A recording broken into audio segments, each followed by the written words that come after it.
My older brother told me to pack my bags and get out the day I turned 18, and my sister stood there smiling while he did it. They said I was a burden, that I'd been living off the family long enough, that it was time for me to figure out life on my own. What they didn't know was that our grandfather had been watching everything, and the will he left behind 3 years later would wipe those smiles off their faces permanently. My name is Ethan Cole. I'm 25 years old, and this is the story of how my siblings threw me out with nothing, and how karma delivered justice in the most spectacular way possible. I grew up in Portland, Oregon, with my older brother Marcus and my older sister Victoria. Marcus was 5 years older, Victoria 3 years older. Our parents were busy. Dad ran an accounting firm. Mom was a hospital administrator. They provided financially but weren't around emotionally. The person who really raised me was my grandfather, Robert Cole. Grandpa Robert lived on 10 acres outside Portland. He'd made his money in timber and real estate back in the 70s and 80s. By the time I was born, he was retired and wealthy. Not billionaire wealthy, but really comfortable. Every summer, I spent weeks at Grandpa's house. He taught me to fish, fix things, work with my hands. Marcus and Victoria rarely visited. They thought Grandpa's place was boring, no Wi-Fi, no cable, just woods and a lake. "Why waste your time out there?" Victoria asked when I was 15. "Grandpa's just an old man with old ideas. You should be networking, not learning to fix fences." But I loved it. Grandpa taught me about hard work, integrity, self-reliance. "Material things don't make you rich, Ethan," Grandpa told me. "Character makes you rich. The ability to work hard and treat people right, that's real wealth." Marcus and Victoria didn't get that philosophy. They were focused on status. Marcus went to Stanford, joined a fraternity, landed a tech startup job through Dad's connections. Victoria went to USC, became obsessed with social media, ended up in marketing for a fashion brand. Me? I struggled in school, not because I wasn't smart. I had dyslexia that wasn't diagnosed until I was 16. By then my grades were mediocre. Teachers wrote me off as lazy. My parents were disappointed. "Why can't you be more like Marcus?" Dad said during a parent-teacher conference. "He had a 4.0. You're barely maintaining a 2.8. "I'm trying," I said quietly.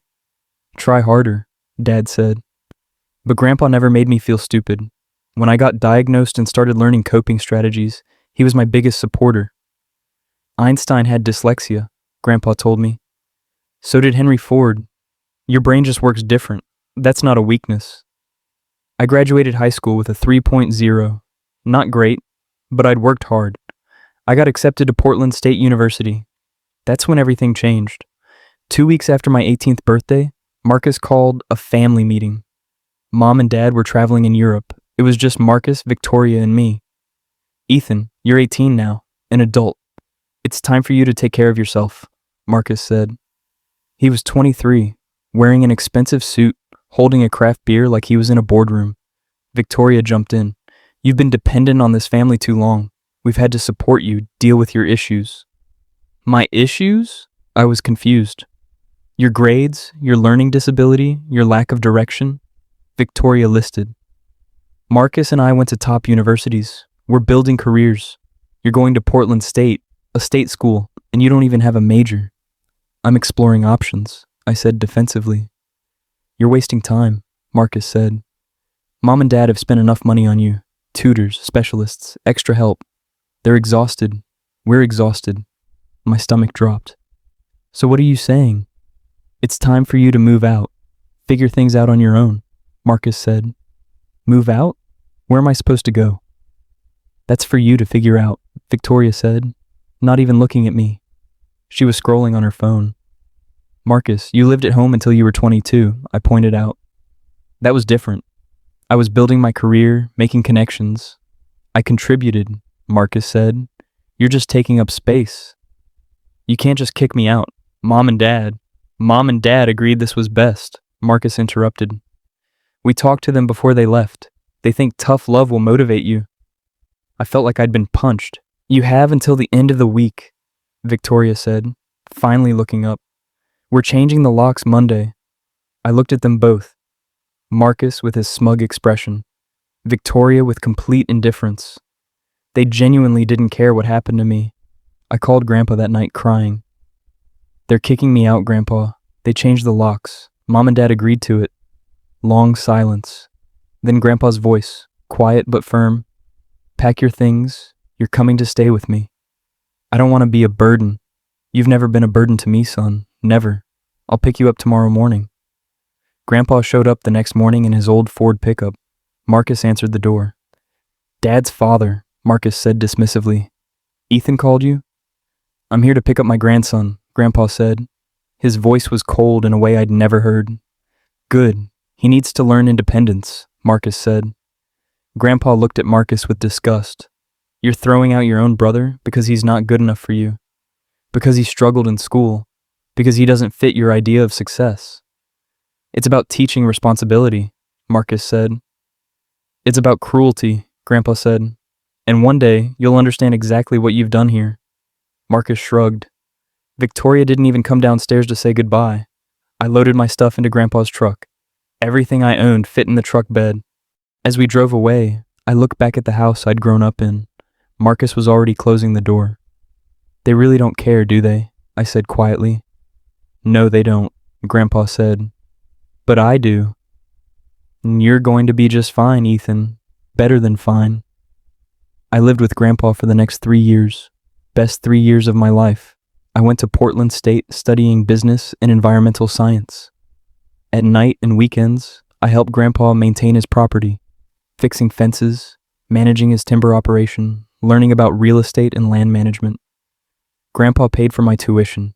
He wouldn't let me take student loans. I've got the money and you're doing the work. That's the deal. I worked hard to prove I deserved it. Got my GPA up to 3.6. Made Dean's List twice. Learned everything Grandpa could teach me. Marcus and Victoria never visited. Not once in 3 years. Too busy with their important lives. My parents visited twice. Awkward visits with surface-level questions, but no apology for letting Marcus and Victoria kick me out. You seem to be doing fine, Mom said, like that justified everything. Then, 2 months after I graduated, Grandpa got sick. Cancer. Aggressive. 6 months, the doctor said. I took care of him. Moved back full-time, managing his care, his properties, his business affairs. He taught me everything about his estate, his investments, his plans. Ethan, I need to talk about something important, Grandpa said one afternoon. He was in bed, weak but sharp. What is it, Grandpa? My will. I've made significant changes. I want you to know what's coming, but promise me something. Anything. Don't tell Marcus or Victoria. Let them find out at the reading. They need to understand the consequences of their choices. What did you do? Grandpa smiled weakly. Justice, Ethan. I'm doing justice. He passed 3 weeks later, peacefully, at home, with me holding his hand. The funeral was large. Grandpa had been well known in Oregon's business community. Marcus and Victoria showed up looking somber, but I could tell they were thinking about the inheritance. I overheard Victoria talking to Marcus in the parking lot. How much do you think the estate is worth? At least $5 million, maybe more with the land, Marcus said. Even split 3 ways, that's life-changing money. Assuming Ethan even gets an equal share, Victoria said. We're the successful ones. Grandpa had to know that. They had no idea what was coming. The will reading was 1 week after the funeral. Grandpa's attorney, Richard Morrison, called us to his downtown Portland office. Marcus showed up in a designer suit. Victoria wore an expensive dress and carried a Chanel bag. Both looked confident, entitled. I wore jeans and a button-down. I'd been working on Grandpa's property that morning. Richard cleared his throat. Thank you all for coming. I'll read Robert Cole's last will and testament. He opened the document and read the standard legal language. Then he got to the distribution. To my grandson, Marcus Cole, I leave the sum of $1 to be paid in cash. Marcus's face went blank. What? To my granddaughter, Victoria Cole, I leave the sum of $1 to be paid in cash. Victoria's mouth fell open. This is a joke. To my grandson, Ethan Cole, I leave the entirety of my estate, including but not limited to my primary residence and surrounding 10 acres, my timber rights and operations, my investment portfolio currently valued at approximately $4.2 million, my rental properties in Portland and Eugene, and all other assets, belongings, and accounts. Total silence. Marcus found his voice first. That's not possible. There's a mistake. No mistake, Richard said. He pulled out another document. Mr. Cole also left personal letters explaining his decision. Would you like me to read them? Yes, Victoria demanded. Richard put on his reading glasses and opened the letter. To Marcus and Victoria. You threw your brother out when he was 18. Not because he'd done anything wrong, but because he didn't meet your standards of success. You showed him cruelty when he needed support. You abandoned him when he needed family. In 3 years, you never visited, never called, never apologized. You proved you value status and money over family and character. Therefore, I leave my estate to the grandson who showed me loyalty, kindness, and genuine love. Ethan earned this inheritance through character. You two earned yours, $1 each, through your choices. May you learn from this. Marcus stood up, face red. This is bullshit. We can contest this. You can try, Richard said calmly. But Mr. Cole was of sound mind. I have witnesses, medical evaluations, documentation. It's airtight. Victoria was crying, angry tears. Ethan, you manipulated him. You isolated him from his family. I took care of him, I said quietly. I was there. Where were you? You're stealing our inheritance, Marcus shouted. No, I said, standing. Grandpa gave me what he wanted me to have. You threw me out because I wasn't good enough, because I had a learning disability, because I went to a state school instead of Stanford or USC. You treated me like I was worthless. Grandpa saw my value when you couldn't. This isn't about money. This is about consequences. We're family, Victoria said. No, I said. Family doesn't abandon each other. You're my siblings by blood, but you stopped being my family 3 years ago. Marcus looked at Richard. We'll sue. That's your right, Richard said.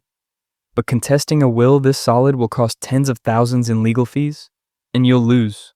Mr. Cole made sure of that. They left in rage, not even looking at me. Richard handed me the keys and a folder with the estate information. Your grandfather was a wise man, Richard said. Thank you, I said. Over the next year, I took over Grandpa's businesses. I discovered he'd been even wealthier, closer to $6 million total when everything was calculated. I could have lived off investments and done nothing. Instead, I expanded the timber operation, developed land sustainably, and turned Grandpa's small empire into something bigger.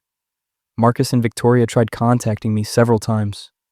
First with anger, threatening lawsuits that never materialized. Then guilt trips about tearing the family apart. Finally, desperation, asking for loans or handouts.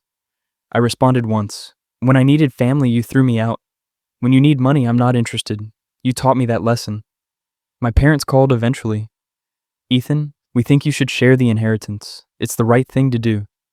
The right thing? I said. The right thing would have been stopping them from kicking me out. The right thing would have been supporting me instead of abandoning me. Grandpa left his estate to me because he knew my character. Where were you when I needed you? They didn't have an answer. Today I'm 25. I run a successful, sustainable timber and land management business. I employ 12 people. I'm building a life I'm proud of.